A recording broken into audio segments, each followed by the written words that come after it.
Friday, October 16th, 2020, coming up on Roland Martin Unfiltered. More discussion after my interview with Ice Cube on yesterday. There's been a whole lot of chatter on social media, radio shows all across the country. We'll also talk about that. And the question is, what's next? Last night, Donald Trump and the former Vice President Joe Biden had separate town halls on different networks. We'll give you a recap of what took place.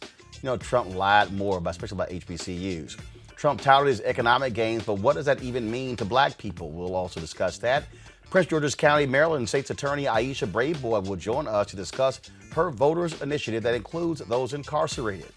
For our Education Matters series, brought to you by A School Choice is a Black Choice, we'll talk about the importance of black male teachers. And Alabama Senator Doug Jones will join us to discuss his race. It's time to bring the funk. Roland Martin Unfiltered. Let's go. He's got it. Whatever the biz, he's on it. Whatever it is, he's got the scoop, the fact, the find. And when it breaks, he's right on time and it's rolling. Best believe he's knowing. Putting it down from sports to news to politics. With entertainment just for kicks, he's rolling. It's on go, y'all. It's Roland Martin, Rolling with Roland now. He's funky, he's fresh, he's real, the best, you know he's Roland Martin now.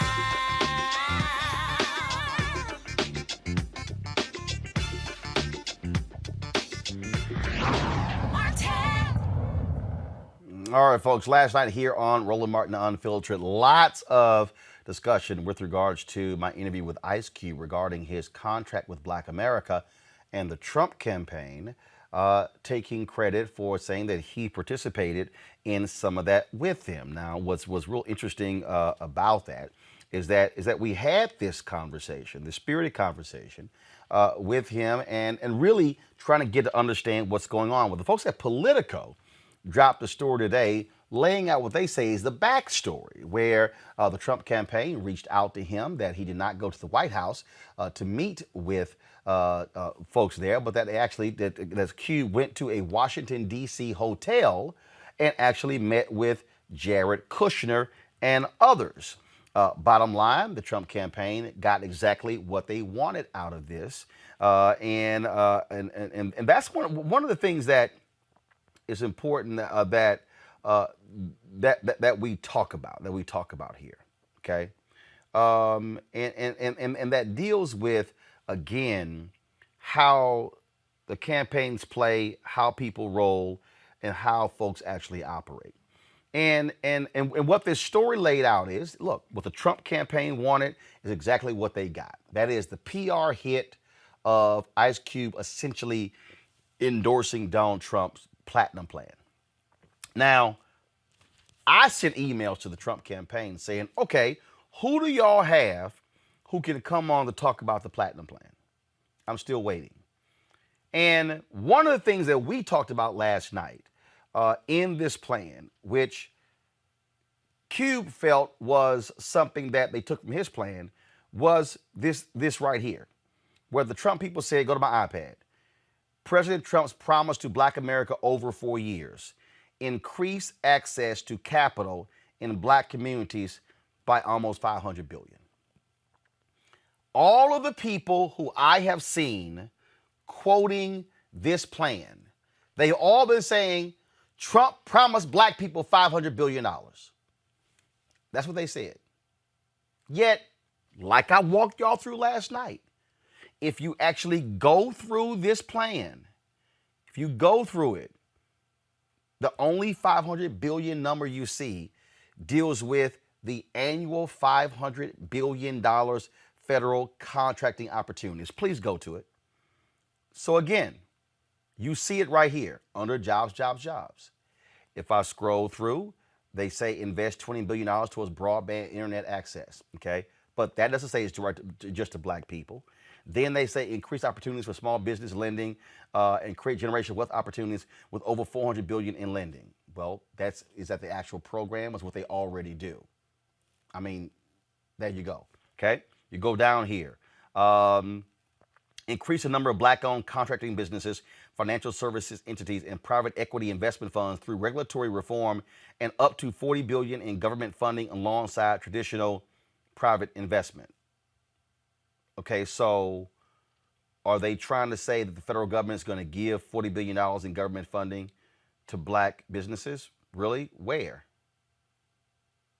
Where? Advanced lending relationships with financial institutions. How? How are you going to do that? Okay, let's go through here. Under education, no money. Increase the amount of Pell Grants and allow for vocational employment and second change homecomers. First of all, they can't even spell in their own plan. They can't even spell. I think they meant second chance homeowners. Okay, so let's go over here. All right, I'm walking through this here. I want y'all to I'm walking through this. I want y'all to see this here. I want you to understand what I'm talking about. Right here, affordable care. Money, no. Safe streets, money, no. Prosperous black communities. Champion federal policy reforms to advance home ownership initiatives. I'm sorry, where? Where? I'm going through here. Show me the $500 billion. I want to see it. Show me the proof behind that whole deal. I don't see it. See, this is why y'all got to stop falling for the bumper sticker slogans. Donald Trump puts in big $500 billion. Folks like, ooh, Trump. It's a lie. It's a lie. They can't back it up. It's a lie. Now, I've had people tell me, and I've had people already hit me up and they go, well, like, I don't understand people who keep saying Joe Biden doesn't have a black plan. Okay, so what is this? The Biden plan for Black America. Okay, so since people want to say that, so let's go through here. So they talk about COVID, they talk about coronavirus, talk about all those different things like that. Okay, so here, invest in African American business and entrepreneurs. They lay out in terms of the approximately 4% of small business owners are African American, even though they make up 13% of the population. Ensuring equal access to credit. So they lay those things out. Double the funding for state small business credit initiatives. Okay, that's double the funding. That's what it says. Expand the new market tax credit, making the program permanent, and double the community development financial institutions funding. Okay, so they said double the existing funding, and it lays out in here, okay, the actual programs. They're naming the programs. Improve and expand the Small Business Administration programs that most effectively support African American owned businesses. Okay, they lay it right in here. SBA, Trump was going to cut it by 25%. He says it right here. Okay, it's right here. Make permanent the successful Community Advantage Loan Program originally created by the Obama-Biden administration. It's right there. Increase opportunities for African American owned businesses to obtain or participate in federal contracts. This is what they say. In the aftermath of the 2008-2009 financial crisis, well over $100 billion of federal prime contracting dollars were awarded to minority-owned businesses. Okay, then they say it increased nearly 30% from $30.6 billion to $39.1 billion. Okay, they explain also that happened under Obama. Then they say increased funding for the Minority Business Development Agency, which actually Trump administration had pushed a 75% cut in the MBDA's budget. Okay, protect small disadvantaged businesses with state contract from federal and state contract bundling, which often locks out African American owned smaller firms from effectively bidding on procurement contracts. Now let me unpack that. Okay, allow me to unpack that. That is the exact, listen to me clearly, y'all, and see, because this is what happens when you don't read and when you don't study and when you don't have any knowledge, and then when you come up with stuff and you haven't even understood what has actually happened. So let me unpack that. So I want you to go back to this, to the iPad, Henry. Protect small and disadvantaged businesses from federal and state contract bundling, which often locks out African American owned smaller firms from effectively bidding on procurement contracts. Biden will build on the anti-bundling provisions of the Small Business Jobs Act of 2010 by having the Office of Management and Budget, SBA and MDBA, conduct a government-wide review of existing contract bundling to determine whether agencies are following existing rules and whether agencies have the ability to further ensure small business participation in federal and state procurement opportunities. Now allow me to unpack. In 1973, when Maynard Jackson was elected mayor of Atlanta, Maynard Jackson realized that African Americans were getting 0.0012% of all city contracts with the city of Atlanta. What Maynard Jackson realized when he became mayor is that one of the ways in which black businesses were frozen out of opportunities is that what they did is they said, and this is the rules that are written, in order for you to bid on a prime contract, you need to have been a prime contractor before. Let me repeat that for some of y'all who missed it. In order for you to become a prime contractor, you have to be a prime contractor before. Which means that if you are a black business and you do not have the capacity to actually bid on larger contracts, you are always going to remain a small business, which means that you will never have the capacity to be able to grow. So, what did Maynard Jackson do? Maynard Jackson studied these rules. Maynard Jackson then said, what we're going to do is we're going to break up these large contracts into smaller contracts to allow for black-owned businesses to compete for them as prime contracts, okay? Which meant that if you were a black firm, once you were able to get one prime contract, then you now can bid on any prime contract. What Maynard Jackson also did was call the banks into his office and say, you're going to provide credit lines to the black businesses who have city contracts because you know they're going to get paid. They simply can't float their businesses for 180 days. So why is this important?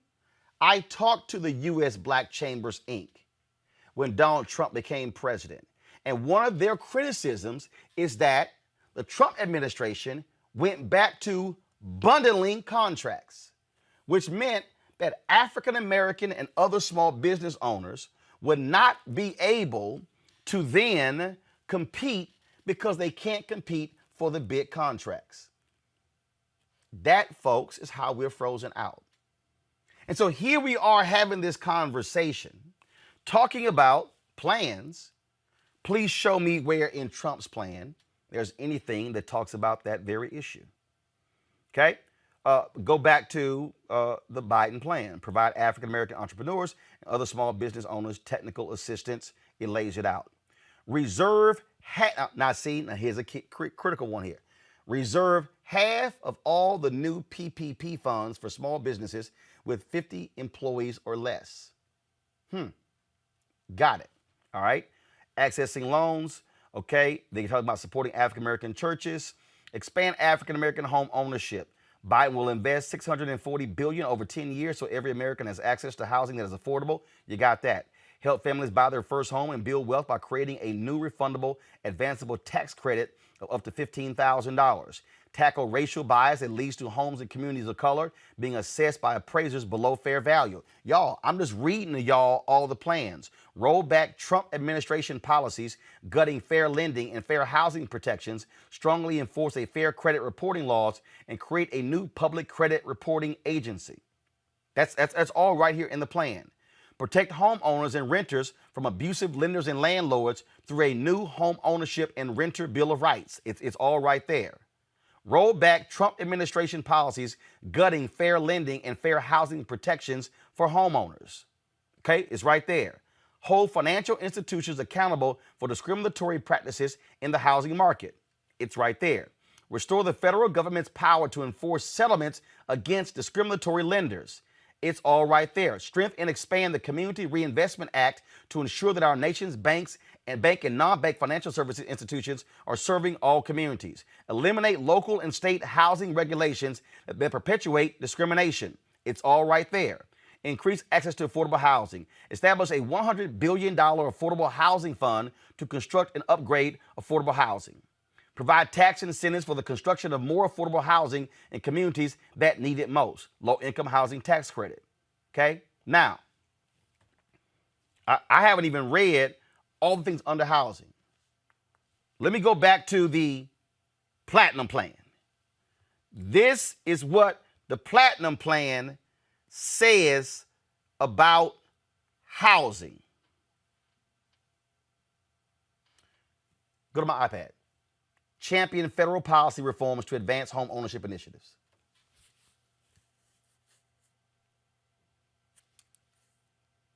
That's it.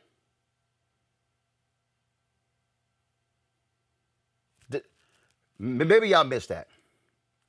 Go back. Champion federal policy reforms to advance home ownership initiatives. That's it's. Let me make it bigger. Y'all see that? 1, 2, 3, 4, 5, 6, 7, 8, 9. 9 words.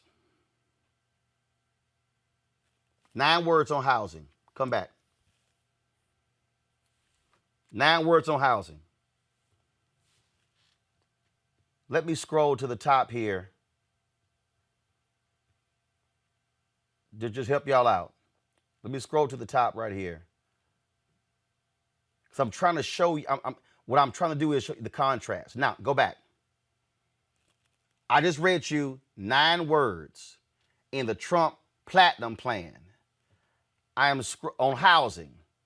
I'm scrolling for you the Biden-Harris plan on housing alone.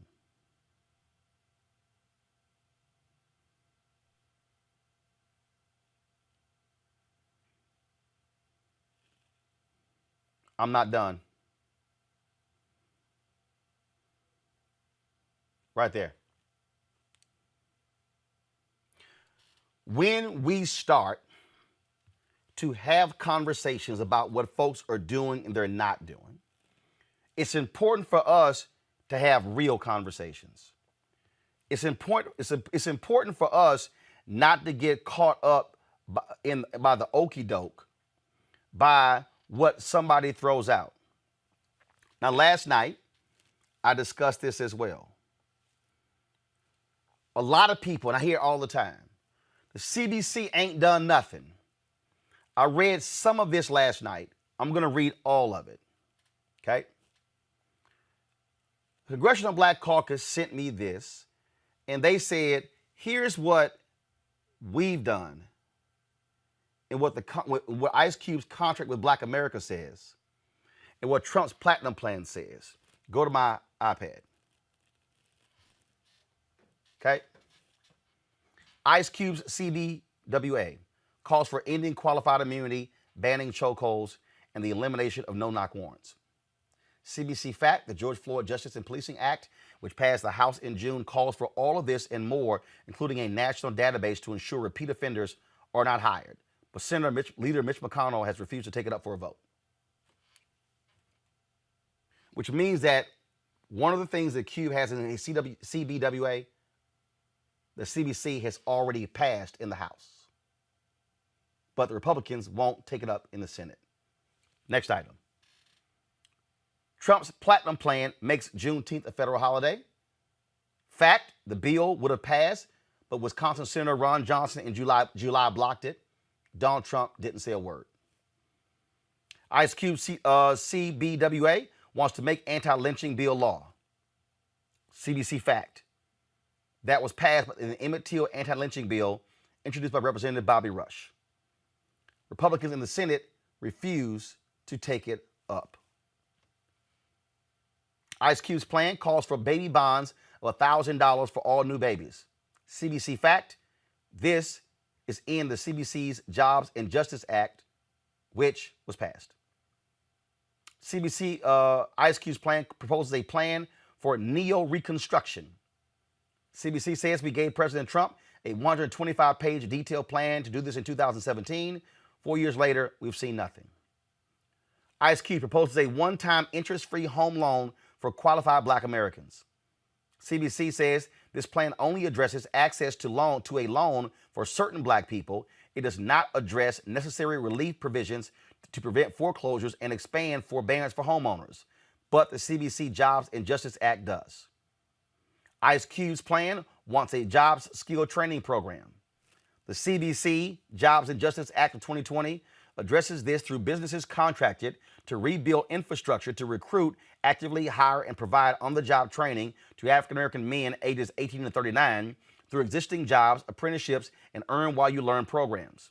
Ice Cube's contract with Black America, according to the CBC, leaves out many critical areas impacting the Black community, including COVID-19 healthcare response, Black maternal health, environmental justice, all factors to the underlying health causes, support for HBCUs, teaching Black history in schools, increased funding and eliminating barriers to access of funds for small businesses. The Comprehensive Jobs and Justice Act of 2020 does, and we invite him to learn more about our work and help us push this agenda forward.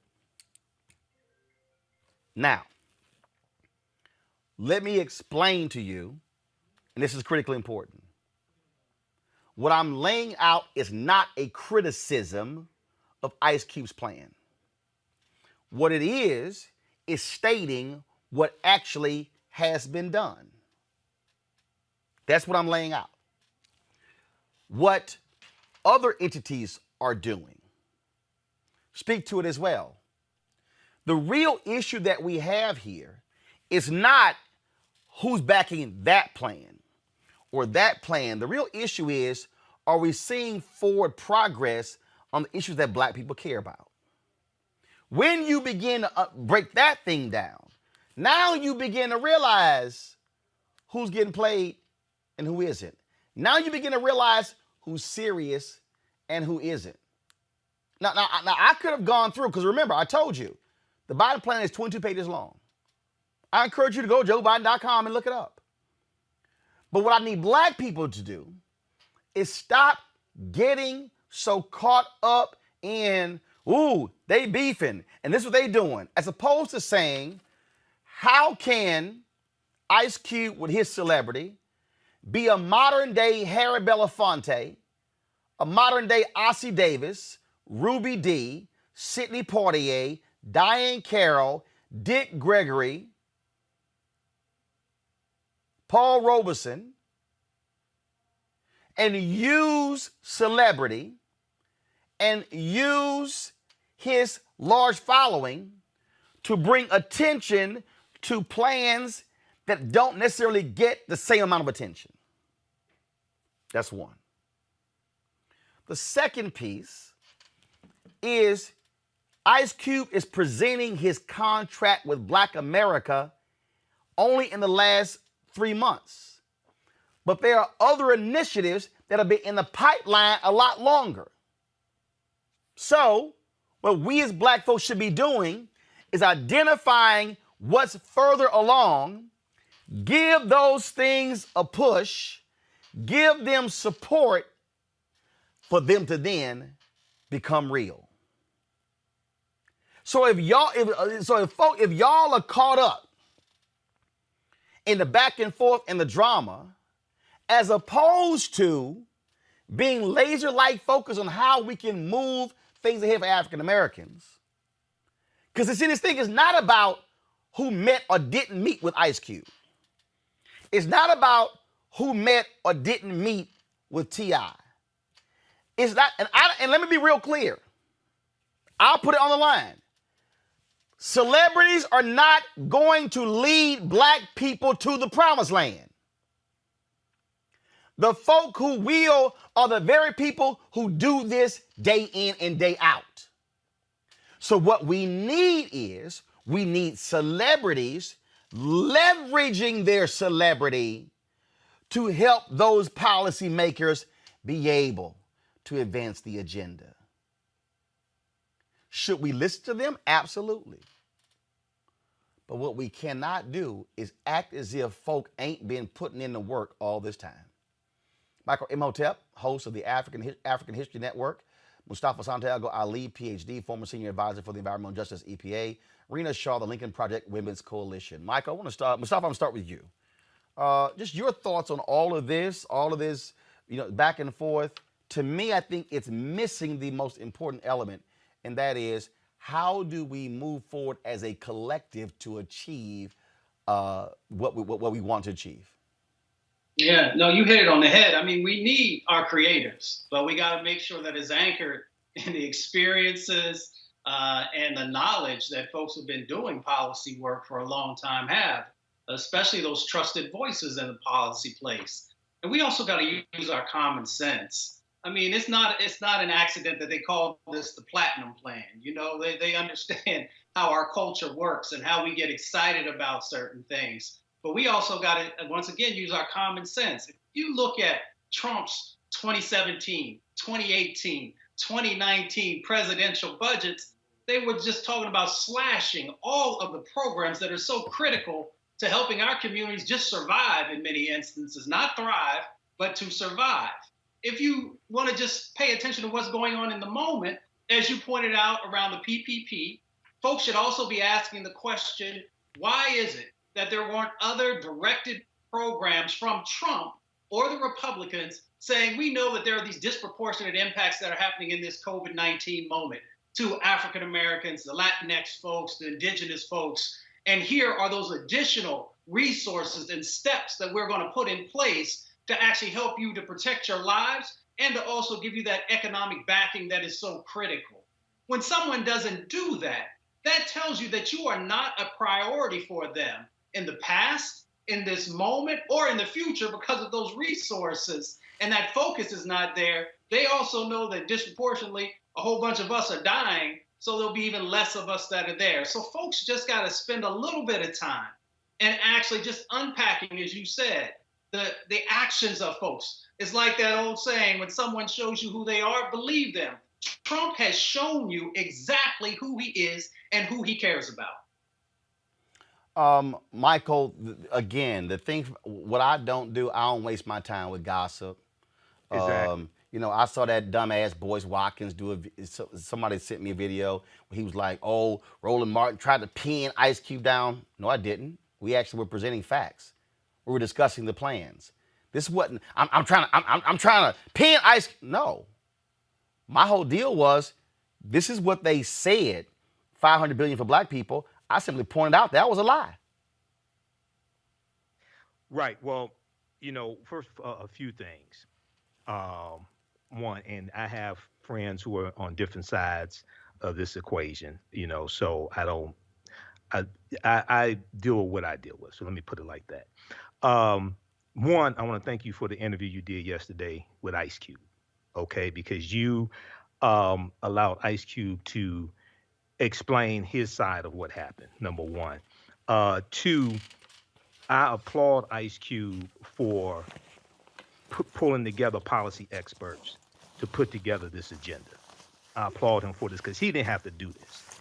And see, one of the things we have to understand is that the hell that he has gotten over the past 48 hours, that'll make the next celebrity who has resources, who really wants to do something to help our people, and they may want to do something even on a larger scale than Ice Cube. They may have all the wherewithal to pull it off, and they may say, well, wait, I saw how they treated Ice Cube, and he was trying to help black people. Okay, so I don't even want to have anything to do with this. Ice Cube is learning, and I think he really means well. But we also have to understand, as I told you last Friday on your show, Roland, Trump's plan is the fool's gold plan. Okay? The Trump campaign is using Ice Cube. Ice Cube, I think, wants to help his people, and he means well. I talked about this last night on my show. One. Two, Biden's plan came out May 4th, 2020. People have to understand this. Okay? I spent 6 weeks on my Sunday night show breaking down. Biden's plan is broken into 6 parts. It's 22 pages. Pages 2 through 11 deal with economic empowerment for African Americans. I spent 6 weeks on my Sunday night show breaking down Biden's plan, and we're going back through doing it again now. This Sunday we're doing part 6 again. So as I said last Friday on your show, Biden's plan is more comprehensive. It's not perfect, but it's more comprehensive, it's more specific, is much more reasonable than Trump's plan. And what people have to understand also is this timeline.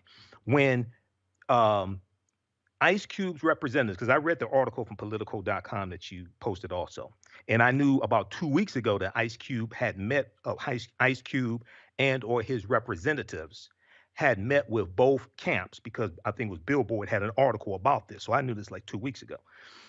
When the Trump campaign met with Ice Cube's representatives, they had not released their quote unquote black agenda yet, their platinum plan. They altered it to incorporate some of Ice Cube's contract with Black America. Then they released their 2-page agenda that I call the Fool's Gold Plan. Now, number one, I want to see what it looked like before they incorporated something from Ice Cube's contract with Black America, because it's horrible as it is now, Trump's plan, okay? So then also in the Political article, and Ice Cube explaining what happened as well, he said that the Biden campaign, like they said, about 85% of what's in his contract with Black America, they said we'll deal with that on the other side of the election. It's important for people to understand the Biden campaign had already released their Lift Every Voice plan. That came out May 4th, 2020. Okay, so it was already released when the contract with Black America came out, and some of the things that are in the contract of Black America were already in Biden's plan. But a lot of people don't know Biden has this plan. Even yesterday, reading some of the comments during the on your thread during the interview, a lot of people didn't know Biden had his plan. So the Biden campaign also has to do a better job of really explaining this and putting this out. The Right. graphics you talked about yesterday, Got it. things like this. Yeah, they have to do a better job of doing that also. And they also have on their website, last thing, they also have highlights of the Black agenda and how the agenda empowers Black men as well. Rena, this whole back and forth. Look, you know how Republicans have done things in the past when it comes to black folks. How the Trump people, they didn't want a serious discussion on this. All they wanted was to be able to say Ice Cube stamped our plan with his approval.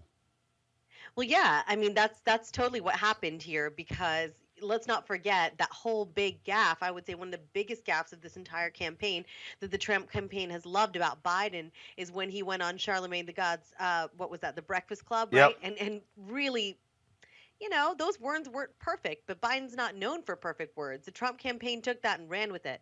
What people don't spend time investigating is the routine amount of misinformation that comes out of Trump's ethnic minority, Black American arm of his campaign. It's all nonsense, Roland. I've Right. looked at this stuff and I'm thinking to myself, these are flat out lies. And so when I look at what Ice Cube did, I think on the one hand, okay, fine. Yeah, here's a big name. They like that.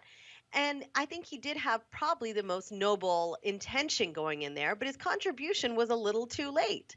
And I think that's really what we ought to look at here more than anything else. And then we shift to the facts and we look at really what's at play here. It's really the fact that Trump largely inherited this growing economy from the Obama-Biden administration.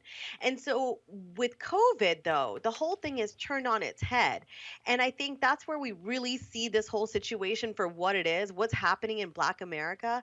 And the reality is that Blacks still continue to be concentrated in low sector jobs, which just don't have adequate health care, paid sick leave. And frankly, they're disproportionately exposed to COVID-19. You think the president cares about any of that? Heck no. So those are just kind of the underlying facts there. The Trump campaign, again, I don't think speaks to those facts at all. They just push out a bunch of nonsense, smoke and mirrors. And then when you shift to what's really happened in the era of COVID, when you talk about business, Black businesses have really been left out to freeze in the Yep. freaking cold. Absolutely. It makes me so angry, Roland, because I know as a small business owner, Right. the pay protection plan from the Small Business Administration did this. This is Trump's SBA that had the opportunity to do better, and it didn't. And I think when you look at the facts, we remain startled, and I don't see how this administration can dig themselves out of this grave, because over 90% of black owned small businesses that applied for PPP funding were denied. Well, because again, Denied, flat out denied. but one of the reasons that's the case is again is because it's also a function of the fact that you had 2.6 million black-owned businesses and 2.5 million only had one employee, and then those who even use freelance contractors, you couldn't actually apply for loans because of that. And it's a myriad of factors, but this thing even goes further than just even when we talk about economics and African Americans in this country. Folks, stocks are soaring, and most black people are missing out on this. Now, when Donald Trump touts his economic gains, he usually refers to the stock market. The reality is only 33.5% of black households own stocks in 2019, according to the Federal Reserve. Among white households, the ownership rate is nearly 61%. Hispanics and other minorities, those numbers are even less. So stocks have nothing to do with the black economy. Joining me now is America's Wealth Coach, Deborah Owens. Deborah, we're talking about, again, we're talking about Ice Cube's contract with Black America. We're talking about economics. We're talking about Trump's platinum plan. I call the aluminum foil plan. We're talking about the Biden plan as well. The reality is this: when we are talking about African Americans and economics and how we have been left out of so many different areas, to Rena's point, you have to look at the jobs that we're in. You have to look at our disposable income. You have to look at, do we have the ability to be able to take $1,000 or $5,000 and put it in the stock market? Look, the folk out here who are getting rich are the individuals, frankly, who own homes, who likely have those homes paid off. Individuals who, with the amount of money they're making, the reality is you cannot have a discussion about black people in the stock market and completely ignore racism, redlining, and discrimination in hiring, in housing, in corporate America, in government, all of that. It all is intertwined. It is. It's systemic. And, the truth is, to your last guest point, one of the things that COVID has made really clear is how many Black folks are considered essential workers. So essential workers typically are, the people in the front lines, the people serving food, the people making sure buildings are open. And so as a result of being concentrated in what are pretty much low earner roles, you don't have those benefits. You don't have access to an employer sponsored 401k, let alone someone matching, right? So systemically, that's part of the issue. In order to invest, you have to feel like you have enough discretionary income so that you can, afford to put your money at risk and see it go up and down. But I think what was really interesting in the article was talking about the fact that even high income earner African Americans have a tendency are risk averse, right? Don't want to see their money go up and down, are more likely to be invested in real estate or insurance products. And so at the end of the day, there are just a couple of things going on. I mean, the stock market is not the economy. And yet, I think what many people don't understand is that the reason that the stock market is making these new heights has nothing to do with companies making a lot of earnings and more to do with monetary policy. And so what do I mean by that? I mean that basically the Fed is keeping interest rates really, really low, and there's nowhere for the money to go. Couple that with the fact of this most recent tax cut by this administration, which made basically, if you own stocks or capital gains, you really benefited from it. So, and if you think about it, Roland, the last time I was on your show, we were discussing the fact that an NFL player who was a millionaire went into an investment firm and wanted to be considered a high net worth client, and they denied him access. Yeah, that was a case out of Arizona, J.P. Morgan out of Arizona. Right, and so it is systemic. What I know to be true is that every day a person of color, a Black person, reaches out to a financial services firm, and because we don't have perceived enough, what are perceived to be enough assets, or don't know the right questions to ask, we're denied access. And so there's so many layers underneath here that I don't think were even covered in the article. And people wonder why Black folks are skeptical of these institutions. Well, it only takes an example like that NFL player doing everything that he can, you know, actually moving $800,000 in assets, and yet still he was denied. Well, and last question here. The thing I need folk to understand, and I've got somebody here that the folks are like, oh, it's easy to do stocks. You can buy stock for as little as $1, and it's simple. No, it's not that simple. Okay, it's just simply not that simple because you got to know what the hell you're buying. You got to know what you're investing in. You got, I mean, all sort of stuff along those lines. But the thing that people don't want to deal with this is that if you, and again, I go back to these competing plans with Trump and Biden, and Ice Cube is absolutely right. No one plan goes far enough. But I can tell you which one goes a hell of a lot further than the other. I can tell you what's a BS plan, which is Trump's so-called platinum plan, which is embarrassing in itself by naming it a platinum plan for black folks. Biden's plan goes further. But the thing for us as African Americans, we don't have to settle just for what Biden has put down on paper. I use Biden's plan as a marker. That's like, oh, here's what I want to say. that's a marker. We have to save ourselves. I mean, if we know nothing else in the past 4 years, it is clear that even what we perceived as being allies, or buying into the American dream and thinking that if we did all the right things, if we got a college education, a degree, if we had that six-figure career, that things will open up for us. And the truth is that so much of the lack of ownership of stocks and not participating in this most recent move in the stock market has a lot to do with the fact that most people have someone to show them how to invest. Right. I am somewhat taken aback by the number of people who are using apps and have absolutely no idea what they're investing in. And so my fear is thinking that things are simple, investing in the moment the market goes down, then you become afraid and you say, oh, well, that didn't work, right? So, I mean, I guess the point that I want to make, Roland, and the reason that I started Wealthy You because we need to have a fundamental understanding of how the financial markets work and how to use the same knowledge, insight, and intellect that we use as consumers. We really have to learn how to use that intel and begin to invest in those same companies. And what you have to do is have a basic knowledge of how to do so.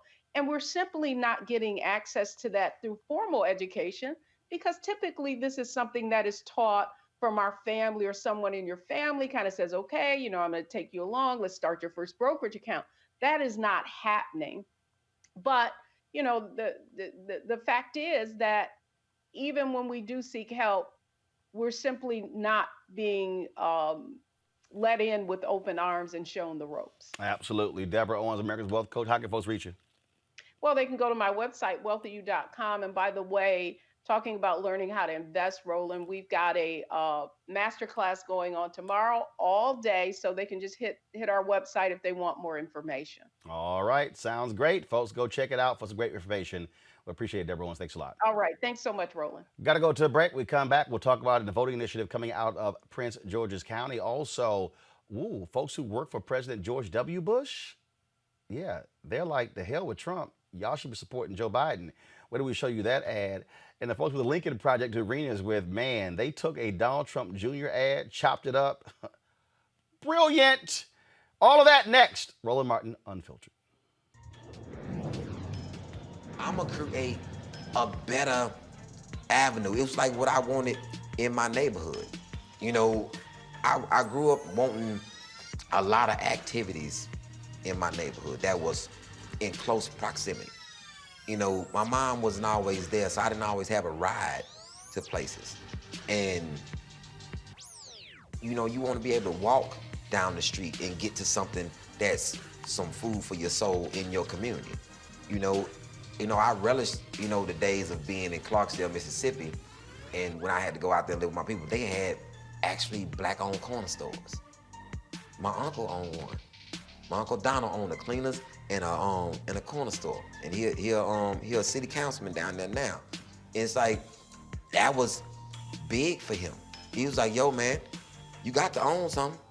Got to own something." His wife was named Louise. It always killed me. I used to call him George Jefferson. His name was Donald because his wife was named Louise, and that was big to see my family own and stuff.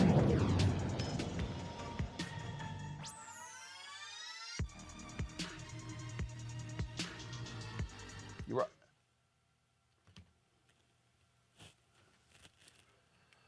All right, folks. With the folks with Vote to Live have dropped this video. Roll it, please.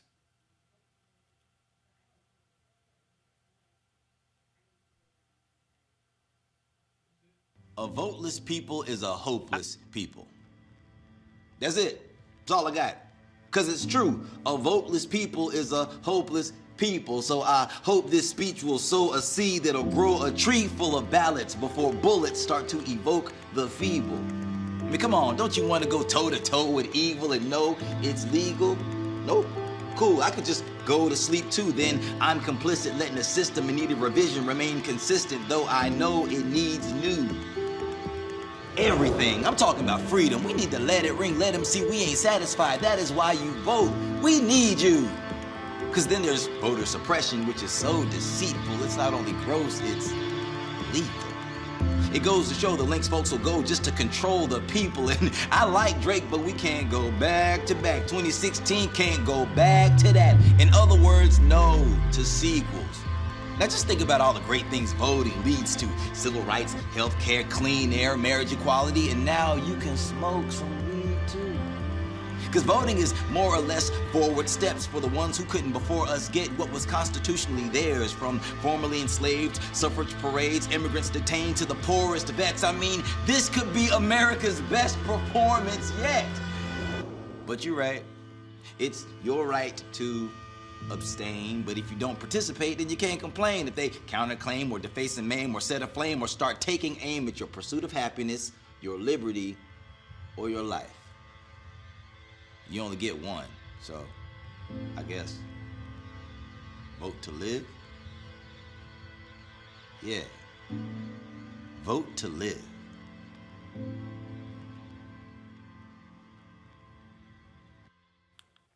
All right, for more information, go to votetolive.org. We certainly thank them for the work they're doing to ensure people are going to get registered. All right, folks, not many days left until Election Day. We'll pull that graphic up. We've shown you, we've been covering this, 17 days until Election Day. We are encouraging you to get yourself registered. We have a number of course, we've been encouraging you to go to vote.org, go to iwillvote.com.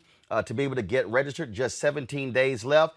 Check your registration. Now, here are the voter registration deadlines. A lot of your states have already passed. These are the voter registration deadlines. What's today? Today is October 16th, so we can ignore most of these. Nebraska, today is your deadline. Alabama, your deadline is on Monday. California, Maine, I need everybody in Michigan and Pennsylvania to understand your deadline to register is Monday. South Dakota and Wyoming as well. Ain't that many of us in South Dakota and Wyoming. Utah's October 23rd. Iowa and Massachusetts, you are October 24th. Colorado, Montana, Washington State, you are October 26th. Connecticut, you are October 27th. Now, one of the things that we're also going to do, folks, and so to my team, I need us to have the graphic ready for Monday. We're going to show you the states where they have, first of all, we're going to start showing you where early voting is taking place. We're going to also start showing you where there's early voting registration. Then we're going to show you the states where there is same day voter registration on Election Day. So you need all that information so you're going out there. Now, folks, in Prince George's County, the state's attorney, Aisha Braveboy, has launched Operation Protect the Vote for All. She wants to ensure that voter intimidation doesn't take place in the majority black jurisdiction during this general election. The initiative focuses on making sure vulnerable populations such as immigrants, senior citizens, and those in the LGBTQ community are not intimidated and can vote. Another part of the plan will also determine which of the estimated 500 people currently housed in the county jail are eligible to vote. She joins us right now. Glad to have you back, Aisha.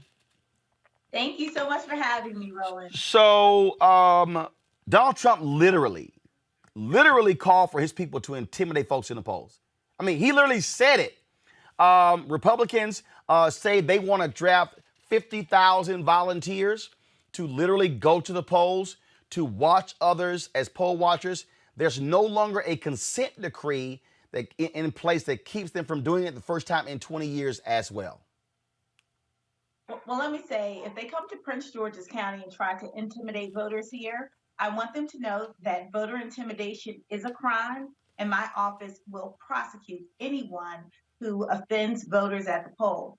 You know, this is a very important, critical election, and we understand that the president does not want people to vote because his concern is that voters will actually show up and vote their conscience, and he won't be where he is now.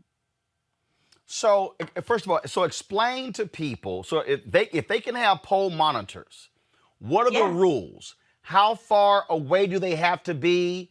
Because if somebody at Costco is getting out of their cars or whatever, and so explain to folks watching what they should be looking out for to protect themselves as well. Yeah, so every state is a little different in terms of how far away from the precinct or the doors to the precinct that the volunteers or poll watchers have to be. And so that will depend on what state you're at. But what we're talking about are people who are there to intimidate, to ask you questions like, are you, illegally here in this country, or trying to aggressively convince you not to vote, or lie to you and say that you need to leave because there's no more ballots here, or whatever it is to prevent you from voting. Those are the kind of actions that are illegal and that we will prosecute. And just so we be clear, you're a voter.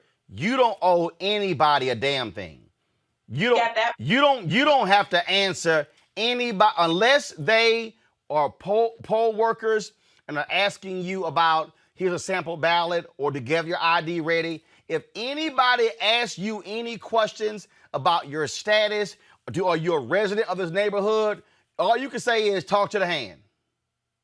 Yes. In fact, you don't even have to say that. You can ignore them and keep on moving. Well, that's important because I think some people they figure, oh, somebody might be wearing, poll watcher tags or something, and so they have to answer to them. No, you don't owe them any explanation whatsoever. No one outside of the building generally are people who you need to give any information to. Really, the only people who you need to talk to are the election judges, who will typically ask you who you are and what is your address. And once you get those two things correct, they will give you a ballot and you will be on your way. You typically don't have to actually show ID. Sometimes in certain states, if you're a new voter, you're voting for the first time at a particular precinct, they might ask you for your ID. But for the most part, you're not even asked for your ID. You should not be asked in most states for your ID. Last point here, talk about the folks who are in jail. How are you working to make sure that they are who can vote, who can't vote? Absolutely. Well, they are residents and citizens and they have rights. And so for those who are being held pre-trial in our detention center, we have given every single person access to the ballot. We work with our Board of Elections and our Correctional Officers Association. So I want to give a shout out to our unions.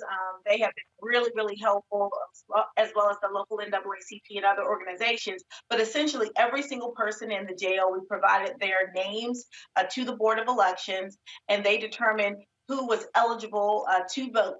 And so once they determined that, they prepared packages for every single person who was eligible to register to vote or who was a registered voter and wanted to receive an absentee ballot. So that was delivered to the jail. We did a voter registration drive right at the jail. And those applications were sent to the Board of Elections, and those individuals will be receiving their ballots in the next week.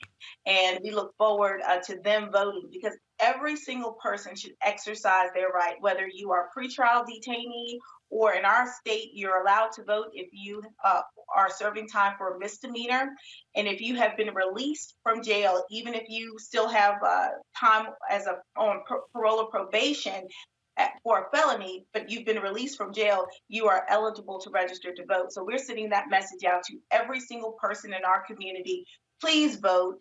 Vote early if you can, because it's the safest way to vote at this point, either by mail or drop your ballot off at a drop box, or an election day, you can take the ballot and drop it off at your precinct. But we want everyone to vote, and we want to protect everybody, even those behind the wall. All right, then, Aisha Braveboy, we surely appreciate it. Thank you so very much for joining us. Thank you so much. I like your shirt. I appreciate it. Yeah, well, actually, so when Regina Bell was on the show, she actually had this shirt on, and folks have been asking me about it. So let me find it. There's a brother, I think it's knowledgedesigns.net. He actually sent me the shirt. I wore one last night as well, and so he has them on. I'm double checking right now. So yeah, the website is knowledgedesigns.net. And so we certainly appreciate them for shooting this to me for me to rock on the show. Thank you. Thank you. Enjoy. I appreciate it. Keep giving them hell. All right. Thank you. All right. Thanks a bunch. Folks, again, we're talking about, again, the election, what is going on, and what we're seeing last night. Of course, there were competing town halls on NBC and ABC. Joe Biden was on ABC. Donald Trump was on NBC. Here's a recap of what took place last night. Do you have any remaining symptoms from COVID? Nothing whatsoever. I'm great. I feel good. How severe were your symptoms? In particular, did you have pneumonia? Well, I'll tell you what happened.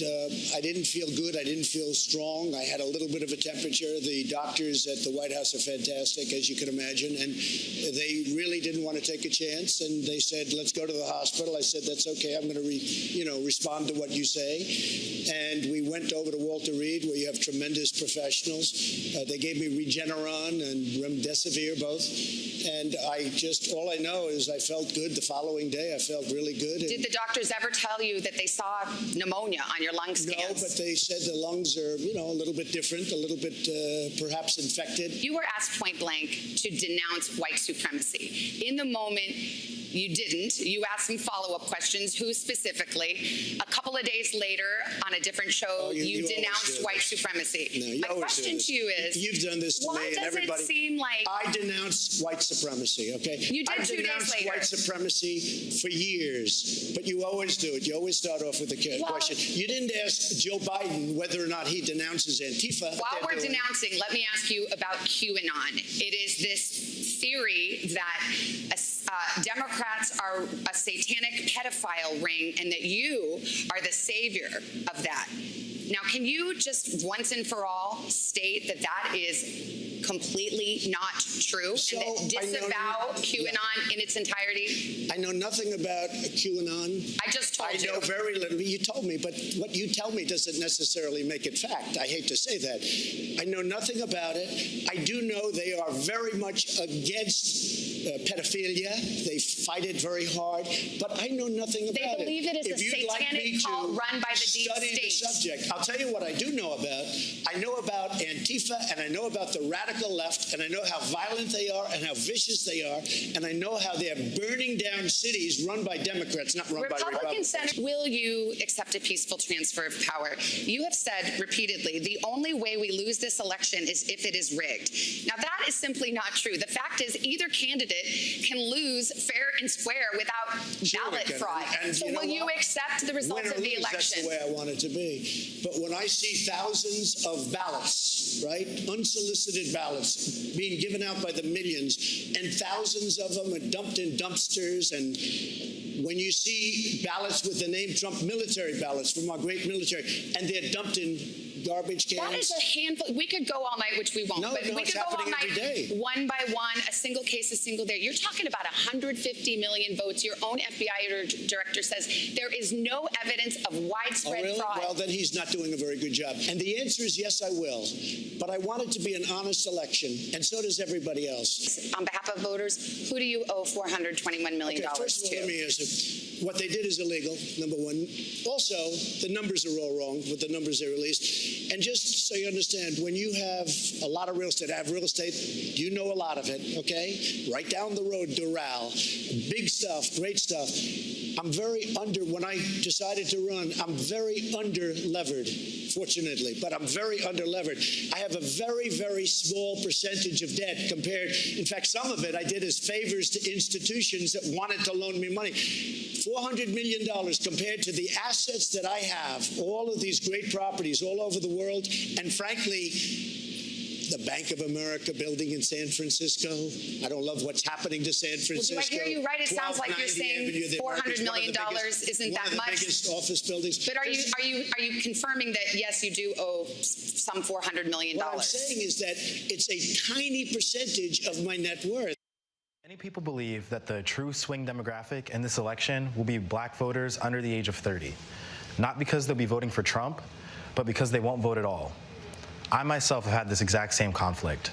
So my question for you then is, besides you ain't black, what do you have to say to young black voters who see voting for you as further participation in a system that continually fails to protect them? Well, I say, first of all, as my buddy John Lewis said, it's a sacred opportunity and right to vote. You can make a difference. If young black women and men vote, you can determine the outcome of this election. Not a joke. You can do that. And the next question is, am I worthy of your vote? Can I earn your vote? And the answer is, there's two things I think that I care, and I've demonstrated I care about my whole career. One is, in addition to dealing with a criminal justice system to make it fair and make it more decent, we have to be able to put black Americans in a position to be able to gain wealth, generate wealth. And so you look at what that entails. It entails everything from early education. That's why I'm supporting making sure that we in Title I schools, as you know, schools with the least tax base to be able to support their schools. I increased the funding for them from $15 to $45 billion. In addition to that, I provide for $70 billion for HBCUs for them to be able to have the wherewithal to do what other universities can do, because they don't have the kind of foundational support they need. In addition to that, if you're a young man about to graduate, or you graduated from school and you want to own your first home, or well, it's awful hard to get the money, depending on the background, what your economic background is, to get a down payment. So we're going to guarantee first-term home buyers a $15,000 down payment for first-term home buyers. I believe it's inconsistent when millions of people already voted to put someone on the court. I think it should have been held until this election is over. See what the makeup of the Senate is going to be. If the president wins this election, he should be able to. How about that question of expanding the court? Here's what you said exactly 1 year ago tonight at a Democratic debate. You said, I would not get into court packing. I would not pack the court. That's not what you're saying now. Is the nomination of Judge Barrett reason enough to rethink your position? What is the nomination? What I wanted to do, George, if I had answered the question directly, then all the focus would be on what's Biden going to do if he wins, instead of on, is it appropriate what is going on now? And it should stay. This is the thing that the president loves to do, always take our eye off the ball. What's at stake? One of the things Pete has suggested is, and there's a number of constitutional scholars have suggested as well, that there are at least 4 or 5 options that are available to determine whether or not you can change the way in which the court lifetime appointment takes place, consistent, arguably, with the Constitution. I have not been a fan of court packing, because I think it just generates what will happen.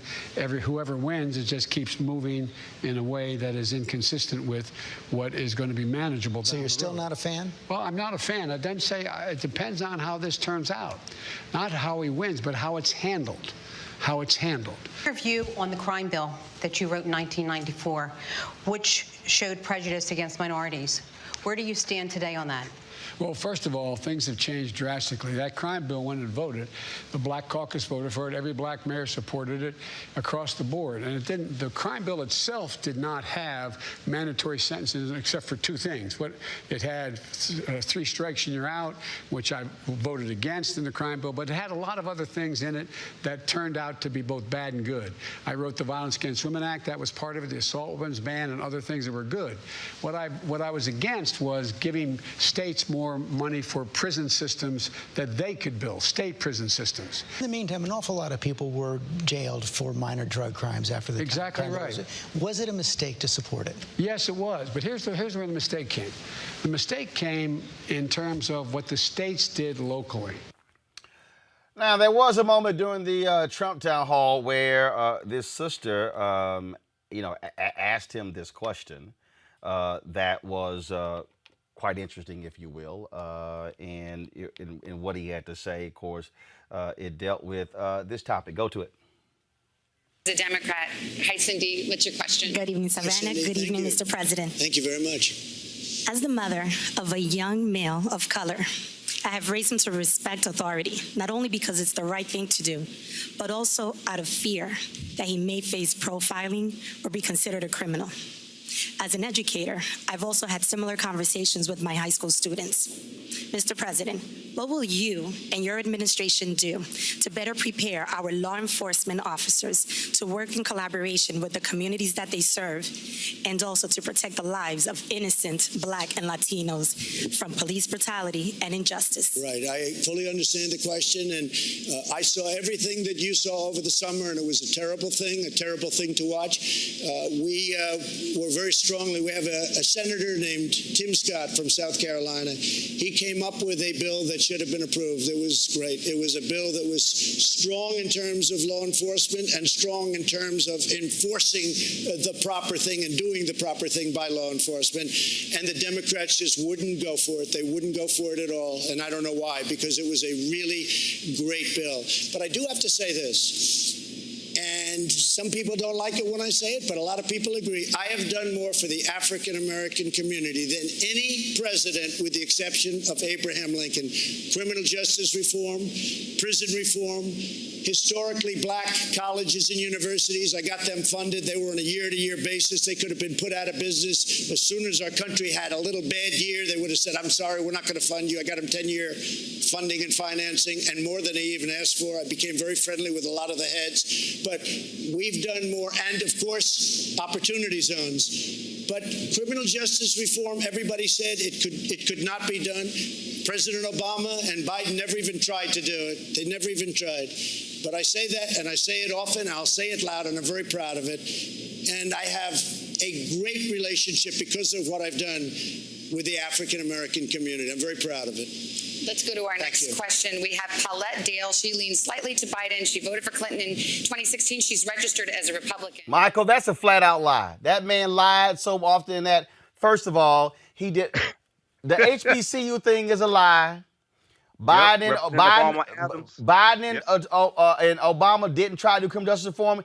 It was one of the first bills Obama signed, which lowered the crack cocaine to powder cocaine disparity. That's a lie. Right. They tried to actually get a broader criminal justice reform bill, but the Republicans would not participate. He's, again, lying about HBCUs. And then, and look, the reality is the last Republican who actually had a real plan for Black America economically was Richard Nixon.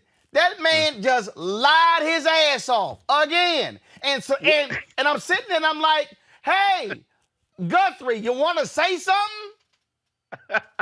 Oh, well, look, Roland, here's the thing. He lied his behind off. I didn't watch it on MSNBC or NBC, but I've got the recap from NBC News. I've got the fact checking from the Washington Post. I watched it on ABC News, okay? I watched Biden on ABC News. Here's the thing, very quickly. Number one, when you talked about 2015, there was bipartisan support in the U.S. Senate for an earlier version of the First Step Act. It was blocked by Jefferson Beauregard Sessions III, U.S. Senator from Alabama, and Senator Tom Cotton, U.S. Senator from Arkansas. They blocked it. under President Obama in 2015. They tried to block the First Step Act this time. Go They ahead. tried to block the First Step Act this time, but here's the thing. How can Trump claim to be the champion of criminal justice reform and you nominate 2 attorney generals who are against criminal justice reform? You nominate Attorney General Jefferson Beauregard Sessions III of Alabama, who reversed the Smart on Crime initiative from Attorney General Eric Holder in 2013 that backed off of charging low-level nonviolent drug offenders with the longest, harshest sentences. Okay, Jefferson Beauregard Sessions III tried to back out of the consent decrees with the Baltimore Police Department and the Chicago Police Department that were negotiated by the Obama administration. There were about 24, 25 investigations into the patterns and practices of police departments under the Obama administration, more than any other previous administration, which led to about 14 or 15 consent decrees. Okay, now under Jeff Sessions and Attorney General William Barr, they have taken a hands-off approach to policing. This is what people have to understand. They've taken a hands-off approach to policing and basically stopped doing the investigations into the police departments. So when you go across the board, you see them reversing the policies from the Obama administration, okay? But a lot of people don't know that these policies were in place under the Obama administration. And then the other thing is when we look at Donald Trump saying that he's done more for African Americans since Lincoln. Look at the fact checking from the Washington Post. Once again, that's a lie. Okay, Washington Post has fact checking on this, fact checking the dueling town halls of Trump and Biden. So this is an example of how elections have consequences. And when he talked about HBCUs, not only was that Representative Alma Adams' bill, but as Dr. William Kimbrough explained when you interviewed, program that was put in place by George W. Bush, expanded by Obama. So but there was a veto-proof majority to override a veto. So even if he vetoed the bill, it was still going to become But the bottom line is, it wasn't his bill. Mustafa, he's a liar. He's a liar, pure and simple. He's a liar. Yeah, it's the difference between, watching the 2 town halls. It's the difference between slogans and actually somebody who has a conversation around policy so that you can evaluate if you want to get behind it or not. When Trump talks about, how he's gotten so many people out of jail, we got 2.2 million people in our country who are incarcerated, whether they're in prison or jail or in other forms of incarceration. So if you actually were focused on that issue over the last 4 years, you would have made a significant dent in that. And then, of course, you would have made sure also that the programs that are necessary for those who have been incarcerated to get the skills to make sure that they, are not reincarcerated, then you would have something to actually talk about. So of course, none of us want to see any brothers, sisters, anybody who's in jail, but let's have an honest conversation about what the numbers actually look like. And all this other stuff he keeps talking about, HBCUs, yes, we need to make sure there's better funding for our HBCUs. But the reality of the situation is that our HBCUs have been able to navigate a number of very difficult situations, and we should be focused on making sure that we are strengthening, the foundations that are there. But don't act like you're some savior, and all of a sudden now the endowments at our colleges and our universities are now so much stronger, because it's just not true. Others have already done most of the work that you continue to take credit for. And when you call out Tim Scott as the person that you want to highlight, I mean, come on, man, be serious. You talk about him in relationship to the opportunity zones. Cory Booker is the one who actually began the development and moved the opportunity zones forward. So that's why we have to do our research, because again, it's window dressing when it comes to Trump at best. And if you don't really understand these policies, then you don't understand why so many folks in our communities are dying and getting sick, and wealth has literally been extracted from our communities. Absolutely. All right, folks, got to go to a break. We come back. Our Education Weekly segment, that's next on Roland Martin Unfiltered. Also, Senator Doug Jones of Alabama will be joining us in this second hour as well. Don't touch that iPad or phone. We'll be right back. You have to have something that has taken place that you care about to be able to stand for. Because like you said, those renters, they don't know. So really, they're walking around oblivious because their focus ain't that. Their focus is where's the next place that they can be transited at? Where's the next place that I can rent at? They're not even thinking about owning until and when they do, then things change. And those are the people that we need to go, hey, we trying to talk to you. We got to talk to those people. We have to sit down and have conversations like this so when they see somebody that they can relate to, and it's like, oh, let me see what Lisa Ray is talking about. Let me see what Tiny's talking about. Let me see what Roland is saying. Why don't we hit them in ways in which that we know it will affect them? Hey, it's Carrie Washington. Listen, I know that there's a lot that has got to change in our communities, and sometimes it's hard to imagine things getting better. And no, voting will not solve everything, but it is a step forward. So remember, in Ohio, you can vote early in person between October 6th and November 2nd. Plus, if you need a free ride to vote, use the code VOTE2LIVE-OH in your Lyft app. Visit votetolive.org for more info. Paid for by Collective Future.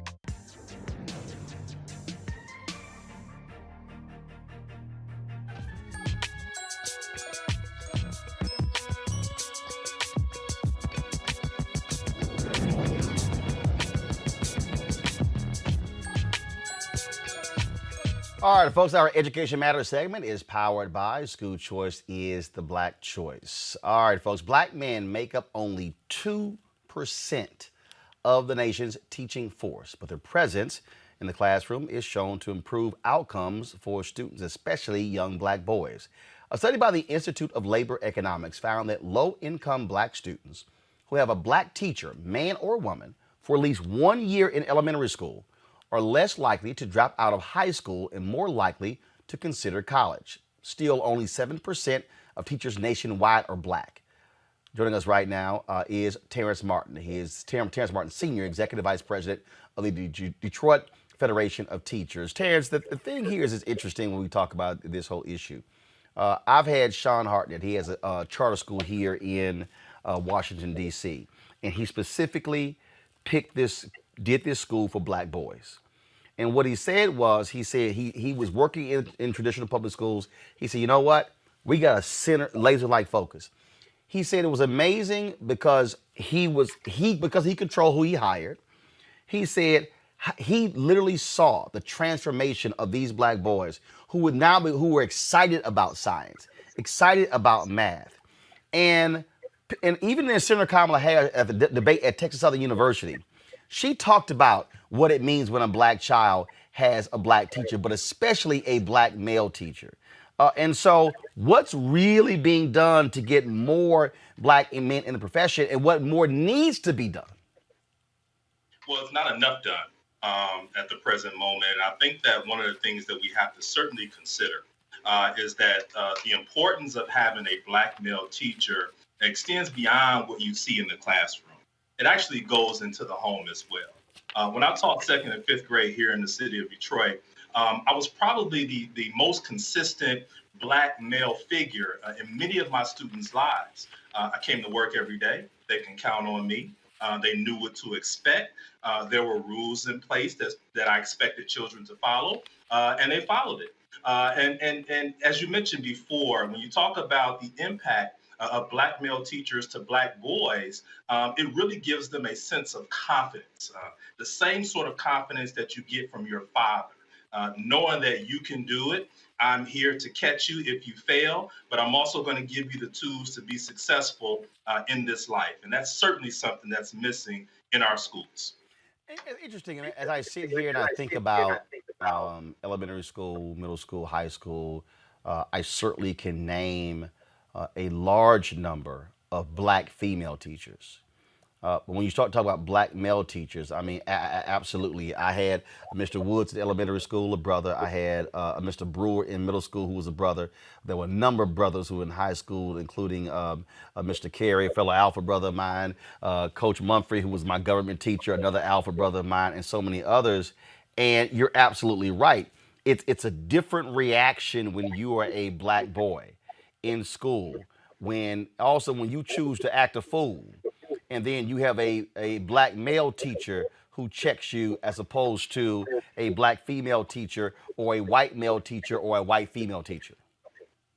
Yeah, and it's certainly a different connotation, and one of the reasons why I became a teacher is because of the great male teachers that I had at a very young age.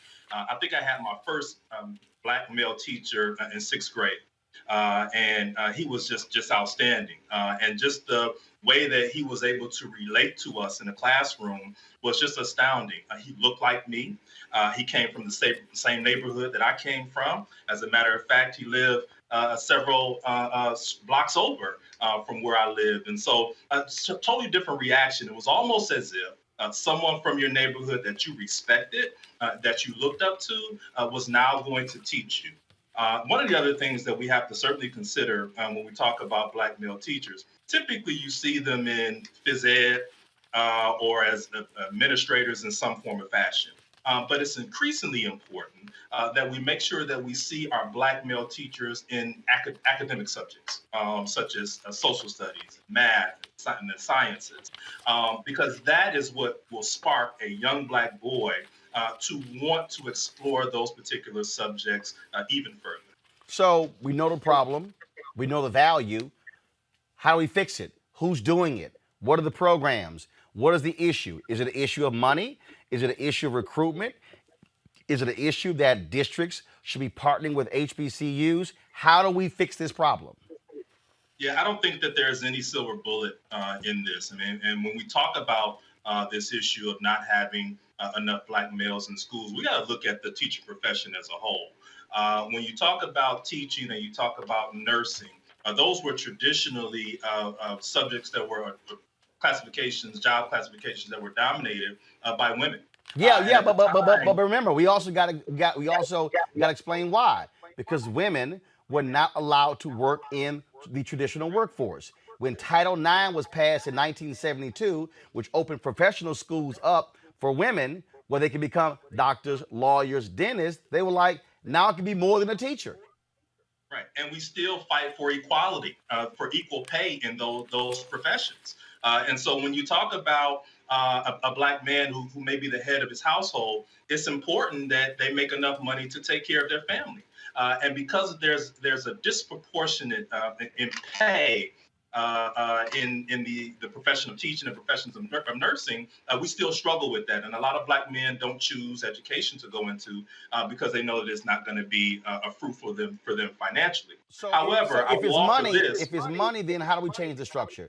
Because I can tell you, my brother, when he chose to teach at a culinary program in Houston, they came to him. He led them to a state championship, a national championship, and then they said, "Hey, we want you to run the program." Oh, well, because of seniority, we can't pay you more. And he said, "Wait a minute, why in the hell am I going to go from being the teacher to the person running the program, and I'm not going to get paid more money to do it?" He said, "In the real world, if you promote somebody, you get more money." So they ended up actually promoting a white female who didn't know jack about culinary, but she had more seniority than he did. So how do we then change? And then what happened? He eventually left. So here they had a black male teacher who's an executive chef who leads them to a state and national championship in culinary arts.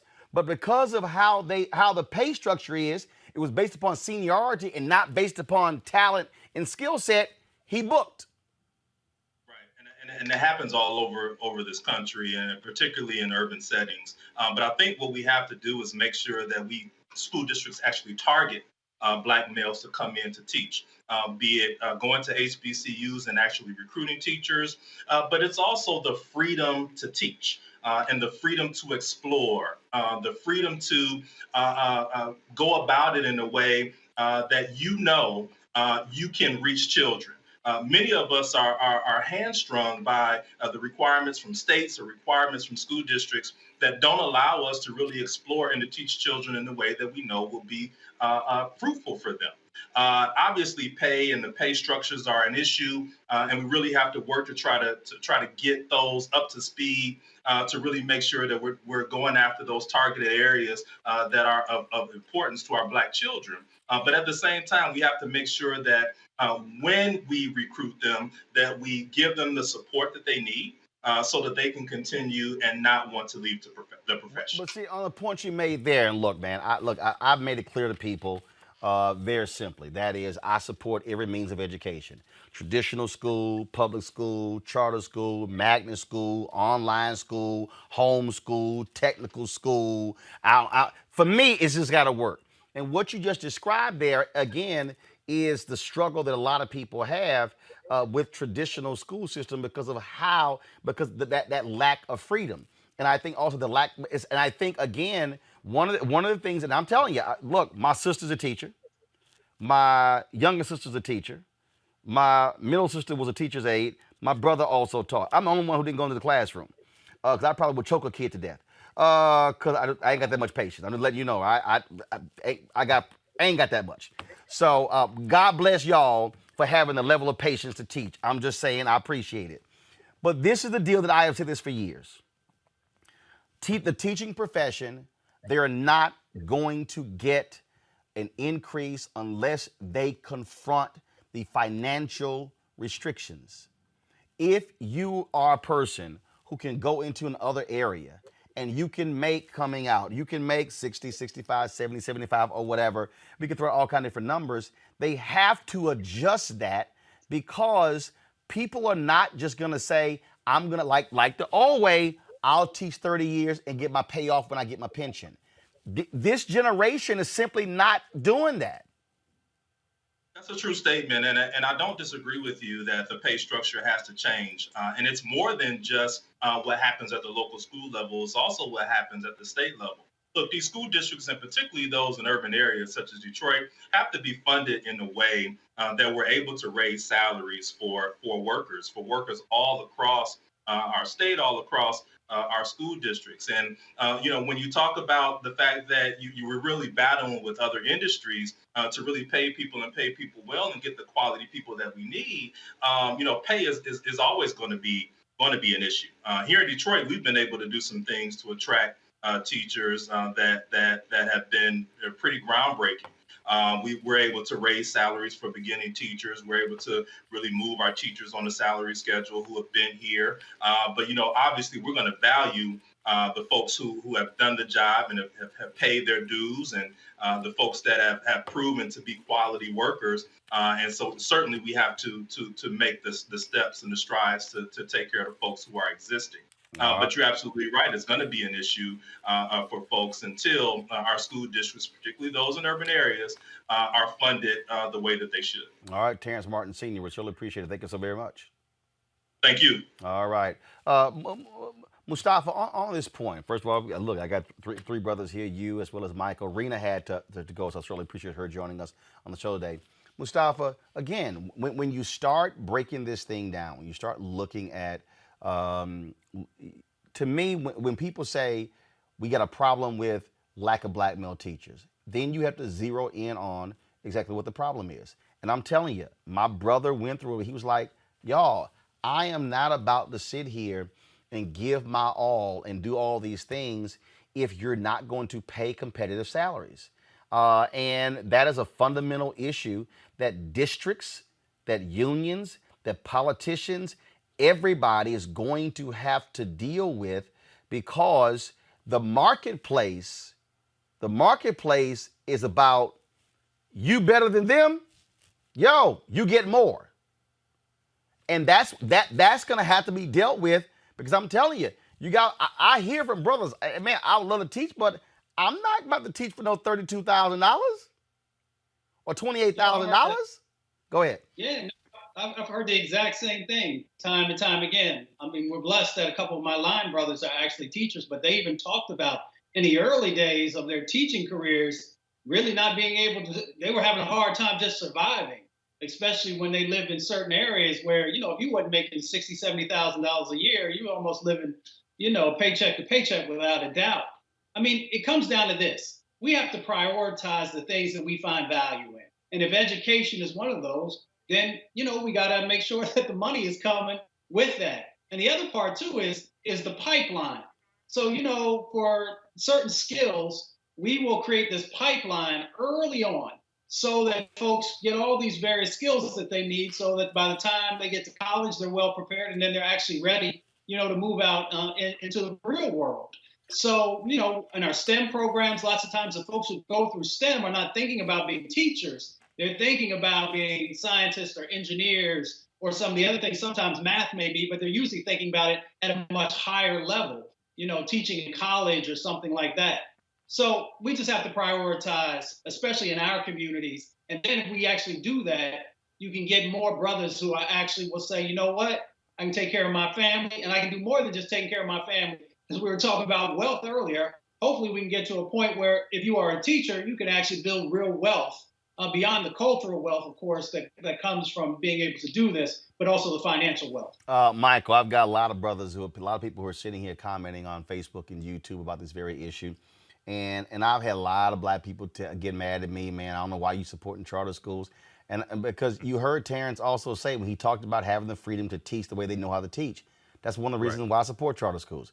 The other reason why I support charter schools is this. If I believe that a traditional school system, which is a delivery system, is not the only way to educate a kid, if I believe that that is preventing us from being able to reach them, like I say, what Sean has done here in Washington, D.C., he took the same black boys who were going to the school down the street and who couldn't actually do science and math, and now he has them loving science and math. You got to ask, well, what is it that they're doing differently? And for me, if having the ability to actually control the pay structure, if I think you worth 75 and that person's worth 50,000, that's what happens in the marketplace. It doesn't matter if that person has 5 years and you got 3 years. If you kicking that behind and outperforming, I gotta have the flexibility to pay in that way. That's how you keep good, talented people. The teaching profession has to stop operating in the 1970s when it comes to how they pay people and deal with where we are in the 21st century. Yeah, I agree with that. And I'm the product of Detroit Public Schools. I live here in Detroit, McFarland Elementary School, Drew Middle School, Cass Technical High School, and also went on to Wayne State University and graduated from Wayne State University.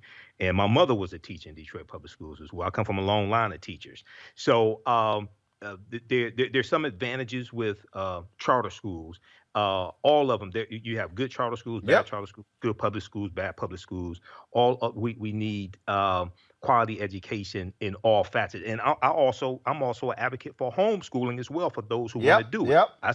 I speak at the Liberated Minds Black Homeschooling Educational Expo usually each year in Atlanta. Okay, but when we look at African American teachers, I just want to give a quick shout out to 3 African American teachers I had. Mr. James in elementary school, McFarland Elementary School. And even though he wasn't one of my teachers, he had an after school program called the African History Club. So the African History Club helped to lay a foundation for me who knew I would become a historian years later. Then in Cass Technical High School, you had Mr. Washington who taught psychology. Mr. Washington introduced me to Phi Beta Sigma Fraternity Incorporated. Who knew I was? Well, that's a huge mistake. Because you got 2 alphas sitting right here. But go ahead with your little youth group. So then I would go on to Wayne State University and pledge Phi Beta Sigma Fraternity Incorporated. So I've been a Sigma for 30 years. And then also at Drew Middle School, I had a teacher, and his name escapes me right now, but he taught journalism. I took a journalism class. Okay, so who knew I would report on news and be a radio talk show host. And then in college, James Robinson. James Robinson taught business ethics in the business school, and then I would go help manage 2 of his companies. After that, we helped employ African Americans, things like this. Had contracts with the city of Detroit, County of Wayne, state of Michigan. So those are having African American teachers is extremely important, and this is also ties to city budgets as well. What was the city, state budgets, and also federal spending? About 20 seconds left. Go ahead. City of Chicago, when they had the teacher strike, and Mayor Lightfoot said, we don't have the money to pay you what you want. But 2005 to 2015, they paid out $512 billion to settle $512 million to settle 106 police misconduct lawsuits. That's where your money went. That's where your money went. Absolutely. So when you control the police and policing, that frees up money to help pay teachers and for education. Absolutely. All right, folks, let's talk about politics, and that is Senator Doug Jones, the only Democratic senator from the Deep South is running for a full term against former football coach Tommy Tuberville, who frankly is just, when I say stuck on stupid, I'm just gonna say stuck on stupid. I got no problem saying it. This man has, I don't care what none of y'all say. I ain't about to be impartial, objective at all. This man has no business being in the United States Senate. Do y'all have the audio of when they were discussing the Voting Rights Act? Do y'all have that? Okay, to everybody listening, I want you to undergird yourself to one of the dumbest answers you have ever heard in somebody discussing the Voting Rights Act, which was born out of the black belt in Alabama that this fool Tommy Tuberville wants to represent. Play this. The thing about the Voting Rights Act is, it's, you know, there's a lot of different things you can look at it as. You know, who's it going to help? You know, what direction do we need to go with it?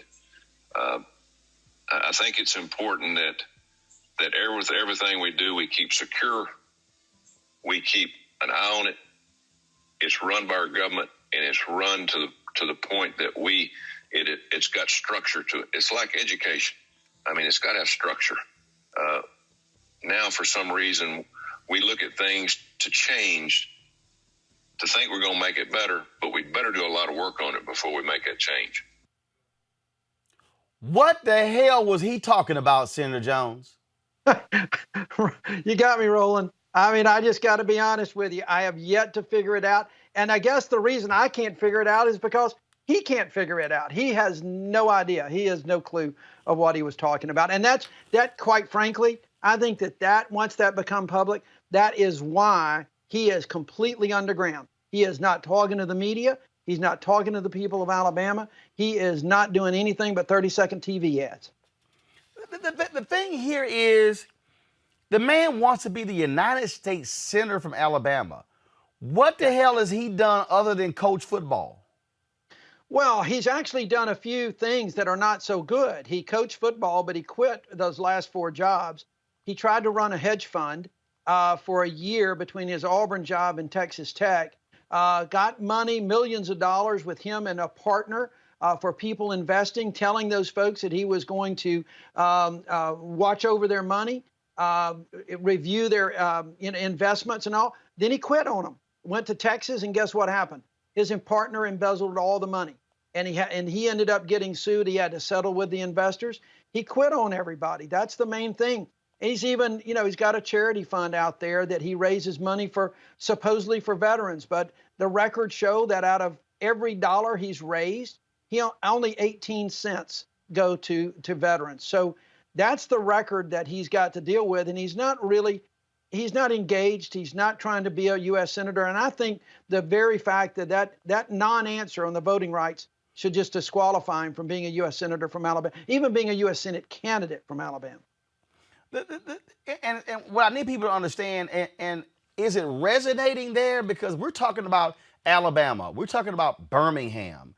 We're talking about Montgomery bus boycott. We're talking about Selma. We're talking about Bloody Sunday. We're talking about, again, folk who put it on the line, the foot soldiers.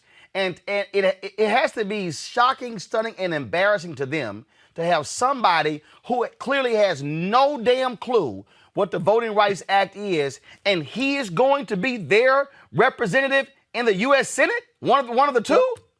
I tell you, it's energizing a lot of people to get out to vote. We've got some early voting going on now in Alabama. It's an absentee ballot process, but we got folks engaged in getting out to vote in record numbers.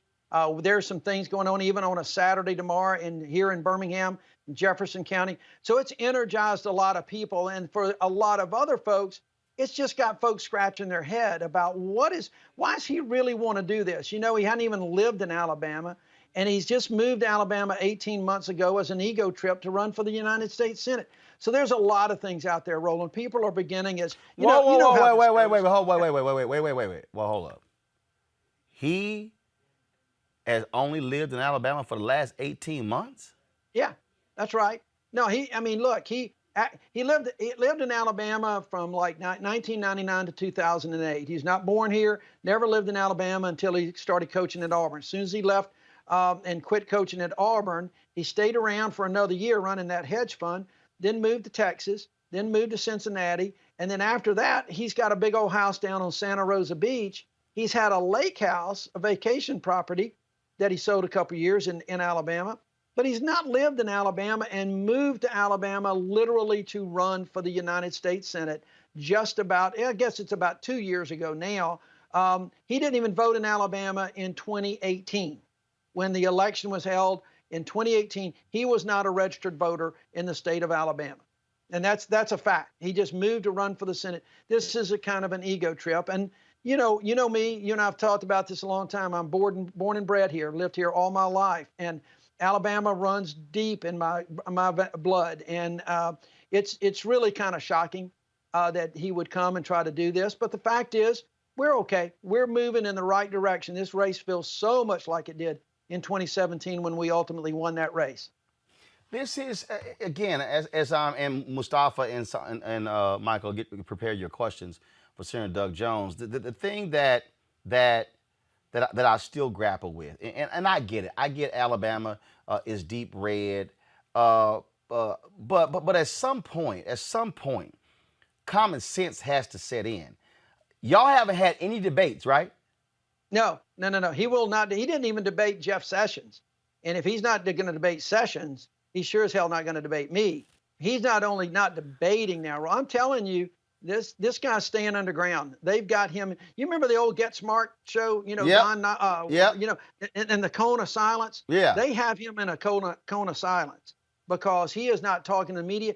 Even when he goes to some of his own Republican clubs, they don't let him speak to the group. He just kind of works the crowd a little bit and shakes hands. And it's because of that Voting Rights Act, and because that's going to be his non-answer to just about any substantive question that he gets. His only message is, I support Donald Trump. That's just it. And we're out there every day. We're out there doing shows like yours.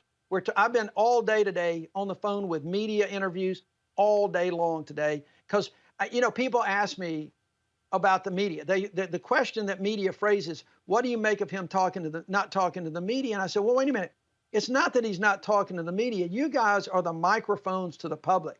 He's not talking to the people of Alabama when he's not talking to the media. And I think that that's really important. And people are beginning to take notice. They're wondering, why is he even here? Why is he running for this office? What's up with this guy?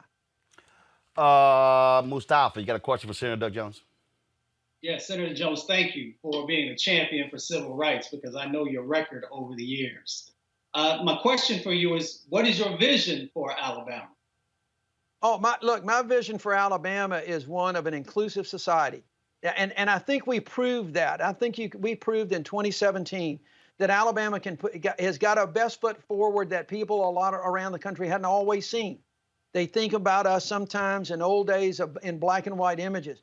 But there's so many incredible things going on in the state. It's a state of incredible diversity and natural resources. We've got a good business climate for folks, but we've got a good working climate for folks. And so my vision is to really represent that. That's why my campaign slogan is One Alabama, so that folks know when they've got a United States senator, I'm not representing just a privileged few. I'm representing all Alabama. And it doesn't matter if I am going down in the black belt of Alabama, waiting around to try to make sure that the sewer sanitation and the septic tanks down there are working properly and putting money in the federal budget to do that. Or I'm going up to Huntsville, Alabama at Redstone Arsenal to watch test fire for the next engines that's going to take a rocket and a man to the moon. That's Alabama. It's an amazing place.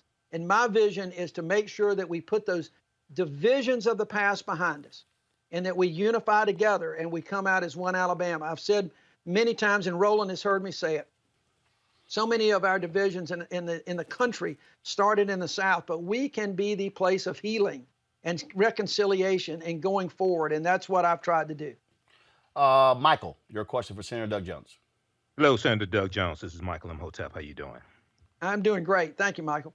All right. Well, look, I covered your senatorial campaign in 2017 for 910 AM WFDF here in Detroit, reported on it.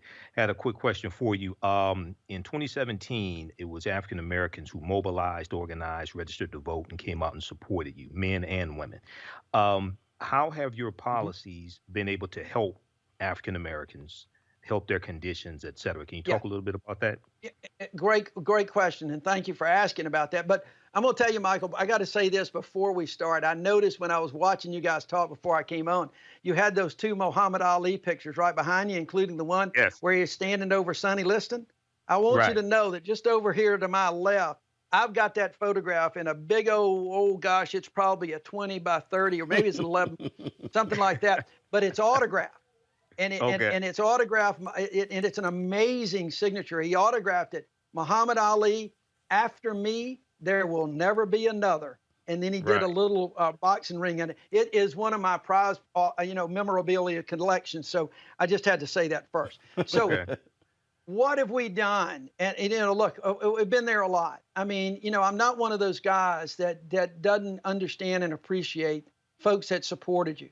And one of the first things I did, and I alluded to it a minute ago, right after I took office, was taking a tour down in the Black Belt area to see some just unbelievable conditions where people are straight piping sewer into the woods, where septic tanks are so bad that it bubbles up, where kids are playing.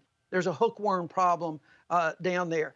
And so one of the things that we were able to do that year is get up several $100 million in for grant monies that people can apply for. And they're doing that now to try to help those systems. The other thing that I've done, and I'm very incredibly proud of this, I've been a real champion for historically black colleges and universities. We have 14 in the state of Alabama. We've got more than any state in the country. And I have been a strong proponent. The first year in the Senate, Kamala Harris and I teamed up. We got a 14% increase in funding for HBCUs that year, another 14% the next year. And then in December of 2019, we were able to get the Futures Act across the finish line for permanent funding for HBCUs. So we're giving folks an opportunity. And part of it is, I can't get everything accomplished like the voting rights extension that I want to do. I can't get so many bills done because McConnell won't bring them to the floor. But I've got a number of bills where I've been an advocate for maternal health, infant mortality, because you all know that affects the black community more than anybody else. So an advocate for rural hospitals, increased access to health care, expanding Medicaid. Part of my job is to have a bully pulpit to talk and be an advocate. And those are the kind of things that we've been doing. And folks know it. They see it, they hear it. I think we're going to have a great turnout. We're having great turnouts already, but by the time the votes are all counted, we're going to have a great turnout for this election. Are you getting support from the Democratic Party? They've often written off the South. Reverend Barber and others have said you're guaranteed to lose if you never actually campaign there. What are polls looking like? Fundraising, those critical things.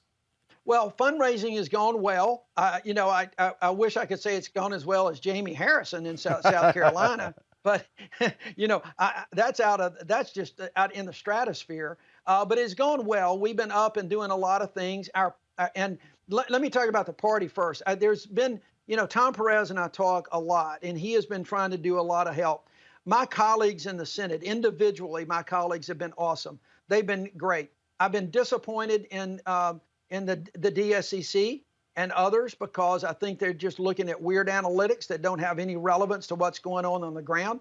And then I'm not going to tell you anything different that I've said to them. It's been disappointing because I'm going to tell you, Roland, our track and polling that we're showing is really strong. We are showing a tight race, which we always knew, and we're doing tracking every day. And we've got a poll that we just kind of put up today that showed that I had a 1-point lead in this. Now that, things are fluid. We know that. But every demographic is moving our way. Everything that we're seeing, and when people are asked about who can do the best job on the pandemic, on healthcare, on different things like that, I am way ahead of him. I'm way ahead in independents, those that are voting early. And on the experience question, it's really lopsided when they said, who's got the experience to be a United States Senator? So our polling has us right there ahead, all within the margin of error, of course, and that's why fundraising is so important for us in these final 2 weeks, so we can stay up. But we feel really good about where we are right now, and I'm excited about what we're seeing in our tracking polls every day, because I've told folks we're gonna prove these damn pundits wrong again, and I'm gonna let them argue that Doug Jones can't win a race again all the time up until November 3rd when I give my victory speech once again. Well, I think it's pretty stupid that if Democrats actually think that they'll be able to win, you got to actually run. And whether we're talking about Alabama, same thing. Mike Espy is down 1 point to Cindy Hyde-Smith. Right. She won't even debate him. And the DSCC is doing the exact same thing. He just released some fundraising numbers, best ever as well, because other people out there are pushing it. I mean, he only lost by 68,000 votes in 2018. And I argued then that the Democrats should have been actually on the ground, working it, finding 70, 80,000 people to pick up in 2020, but you got to put the work in. You can't do it just during a campaign season. You got to do it in the off season as well. That's exactly right. And we've been doing that. And so we're going at it hard, and we've had the resources that we've been able to do it. We can always use more, because right now in the last 2 weeks, it's going to be that ground game and get out the vote efforts. I will tell you the Alabama Democratic Party has reached out to close to 2 million people right now, and they've touched hundreds of thousands of people, and we're feeling that energy. We see it. It's reflected in those pollings, and I think everything is moving in the direction that we want to see it move in. And because, politics is a funny business. As folks focus in on the election, they focus in on who's going to best lead them, who's going to best have their back. Not the back of Donald Trump, not the back even of Joe Biden, but the backs of the people of Alabama. And that's where I've got the record that I'm really proud of, and I think people see that. All right. Well, for all the folks who watch our show, tell your family members they're in Alabama, get registered, vote. It's important. Use the power of the ballot, and don't assume. And I've seen this, Senator Doug Jones. I've had some black people say, well, I live in Alabama. My vote doesn't count. Your vote definitely doesn't count if you never cast it. That's exactly right. And Roland, you're absolutely right about that. And all you got to do is look in the camera right now. I am Exhibit A of what happens when you get out to vote.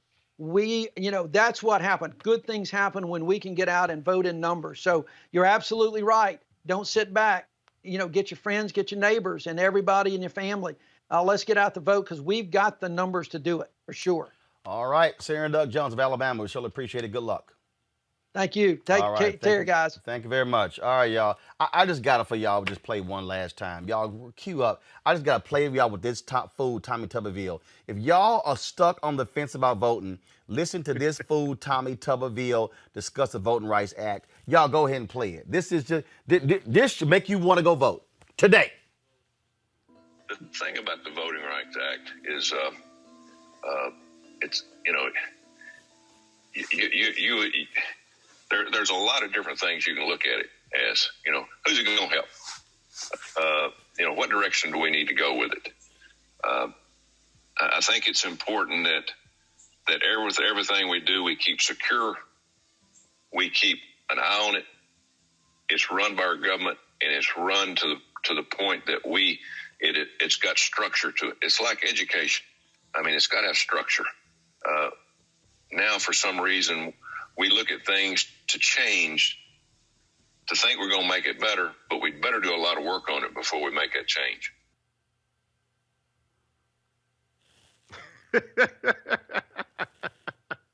He's a Donald Trump supporter, Roland. He's a Donald Trump supporter. They don't have to make sense. They just have to get elected.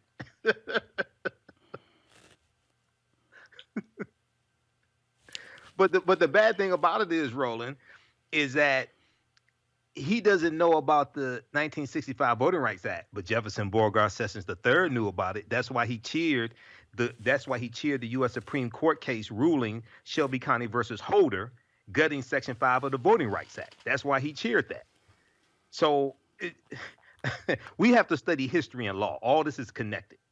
Politics is the legal distribution of scarce wealth, power, and resources, and the writing of laws, statutes, ordinances, amendments, and treaties, their adoption, interpretation, and enforcement. All this is connected, in the 1965 Voting Rights Act came out of a historical context, a historical fight, but it influenced the 2016 presidential election because there were 868 fewer polling places to vote at, and the majority of those were in communities that had high African-American, Hispanic population. Mustafa, you know what? I'm going to play that every day. Exactly. I got to play that every single day in order to get every black person in Alabama to vote for Doug Jones and not put that dumbass, Tommy Tuberville, in the United States Senate. Every black person in Alabama should be mad as hell that there's somebody who's even has the audacity to run for the office and has no idea what he's talking about something that is so critical. You know, the roots of the civil rights movement run through Alabama. I mean, it's just amazing. But it literally did sound like Trump speaking, because there's no depth to anything that they focus on. It is all about slogans, because they know slogans. And that was a unintelligent, I don't even have the words to describe how it was just illiterate. And I don't want to be disrespectful to anyone, but it was so illiterate in the way that he put words together that had no meaning and no connection to the question that was asked. I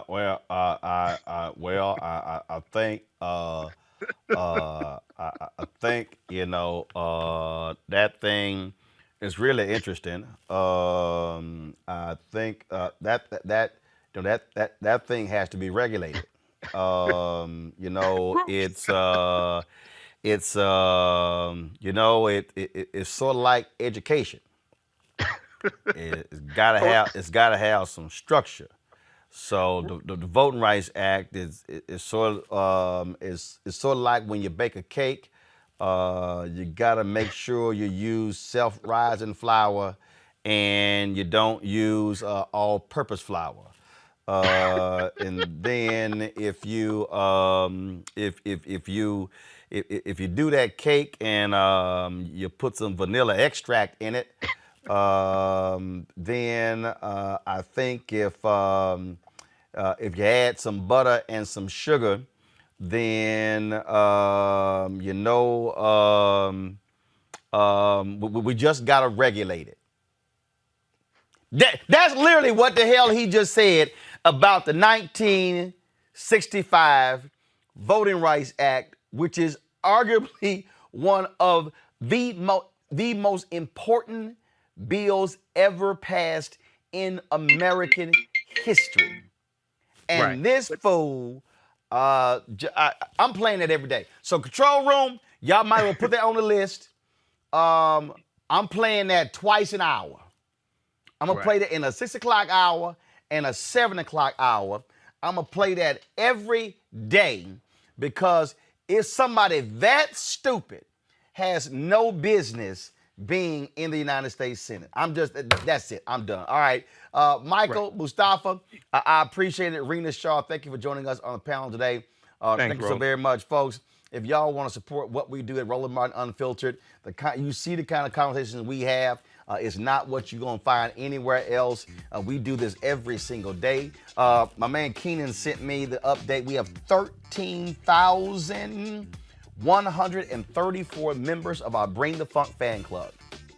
Our goal, we want to have by the end of this year, 20,000. So we are 6,966 away from that goal. Y'all, you can join via Cash App, PayPal, Venmo, Cash App // $RM Unfiltered, PayPal.me / R Martin Unfiltered, Venmo.com /RM Unfiltered. You can send a money order to New Vision Media Inc., NU Vision Media Inc., 1625 K Street Northwest, Suite 400, Washington, D.C., 2006. folks. We've got some great things. We got some great things that are coming up. And so we certainly want you to support what we do. The kind of coverage that we're doing. We're going to have more senatorial candidates on. We got black women who run, 4 black women who are running statewide in North Carolina.